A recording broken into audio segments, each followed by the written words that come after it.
નમસ્કાર દર્શક મિત્રો, આપ જોઈ રહ્યા છો અરવલ્લી ન્યૂઝ.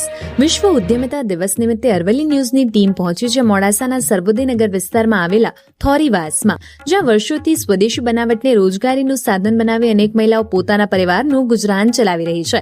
વાંસની સળીઓમાંથી હાથની કારીગરી દ્વારા ટોપલા, સુંડલા, ટોપલીઓ સહિતની વિવિધ ચીજ વસ્તુઓ તૈયાર કરવામાં આવે છે. આ મહિલાઓ માટે આ માત્ર પરંપરાગત કળા નથી, પરંતુ સ્વરોજગાર, આત્મસન્માન અને આત્મનિર્ભરતાનો આધાર છે. એક તરફ આજે ઓનલાઈન શોપિંગ અને વિદેશી બનાવટની ચીજ વસ્તુઓનું ચલણ ઝડપથી વધી રહ્યું છે, ત્યારે મોડાસાની આ મહિલાઓ વર્ષોથી પોતાના હાથની મહેનત અને સ્વદેશી કારીગરીના સહારે રોજગાર મેળવી રહી છે.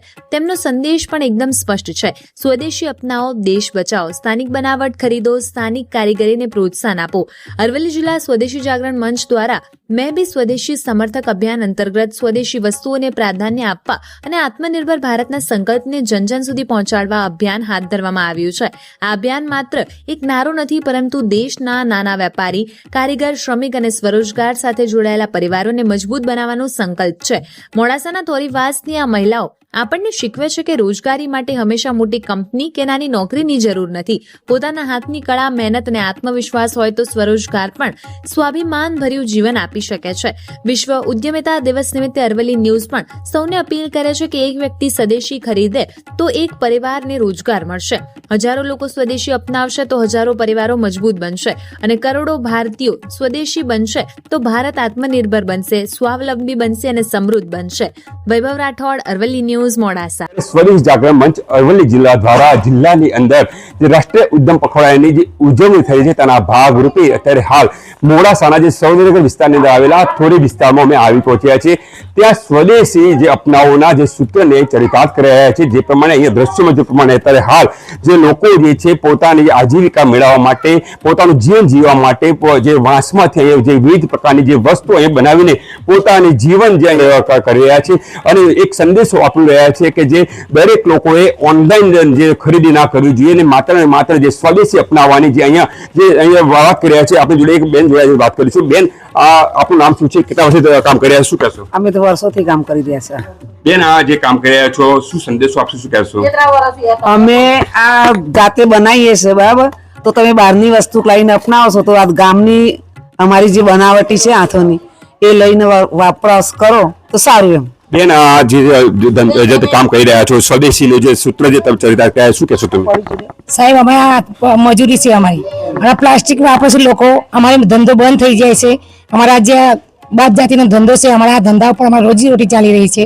એના માટે અમારે આ સુવિધા કરજો અને અપનાવજો. અમારા ધંધો અમારા માટે સારો છે. એમાં બેન, આ તમે કઈ કઈ જગ્યાએ વેચવા જાઓ છો, કઈ કઈ જગ્યાએ વેચીને તમારો આજીવિકા મેળવો? ગામડામાં વેચે સાહેબ, ગામડામાં દરેક ગામમાં વેચે. કઈક મેરું ભરાય, આ ગોકર આઠમ સાઉસા આ બધી રીતે મેરા ભરાય ને તો જઈએ રિક્ષા ભરીને વેચન ખત કરીએ છે. બેન, આપ જે ધંધો કરી રહ્યા છો, જે આજે સ્વદેશ જાગરણ મંચ દ્વારા જે સંદેશો આપી રહ્યા છો, અમે આ ધંધો કરીએ છીએ. કોક મેરા હોય બજારમાં આમ તો વેચવા જઈએ છે, ખરીદી થાય. રવિવારીમાં જઈએ, જો મેરું હોય ત્યાં જઈએ. કેવી વસ્તુ બનાવો છો તમે? સાબરી બનાવીએ, ટોપલા બનાવીએ, કરંડિયા બનાવીએ, જે જોઈએ રમકડા એ બનાવીએ. આજે ઓનલાઈન જે ખરીદી થઈ રહી છે માર્કેટની અંદર, એ ખરીદી કરવી જોઈએ કે ના કરવી જોઈએ? ના કરવી જોઈએ. કઈ વસ્તુ વાપરવી જોઈએ? જે અમે બનાવીએ છીએ અમારા આ ચાલકની મજૂરી જોઈએ.